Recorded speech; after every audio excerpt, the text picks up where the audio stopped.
एमितिकी सबु झियो माने भाभी थांती कि विवाह परे तांको स्वामी बहुत भल पाइबा दरकार। एमिति भी विवाह पूर्वर युवक माने युवती मानकु बहुत भल भल कथा कही थांती कि मु एमिति करिबी सेमिति करिबी बहुत खुशी रखिबी बहुत प्यार करिबी किंतु विवाह परे स्वामी स्त्री मध्य फाट पड़ जाए तो सेमाने आग भली भल पाती नहीं। तो यही पुओ मानकर प्रथम अक्षर ही यही युवक विषय जानी पारिबे जे तुमको केते भल पाइबे ना नहीं। तो चलंतु जानिबा आ सेमाने केमितिका आउ बाघर परे भल पाती ना नहीं।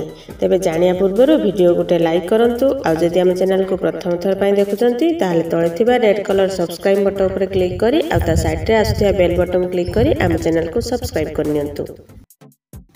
प्रथमे जहाँ आसुची बी लेटर जो मानकर ना प्रथम अक्षर बी रु आरंभ होता है तो सेमाने निज पत्नी को बहुत भल पाइबा देई थांती ता सहित निज परिवार को बहुत जत्न नहीं थांती सतरे बहुत जत्न नहीं थांती।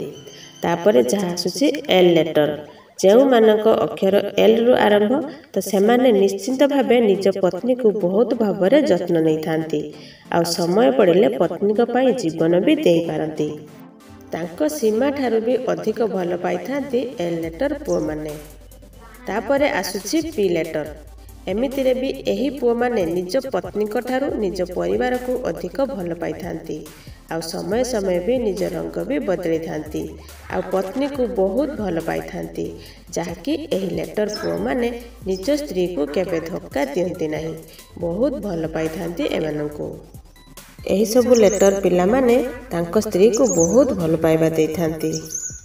तो एमिति आहरी नुआ नुआ वीडियो देखिया पाई एही वीडियो गुटे लाइक करंतु आ आम चैनल सहित जुड़ी होई रहबा पाई एबे ही सब्सक्राइब करी पाखरे आसुथिबा घंटी चिन्ह को दबाई दियंतु।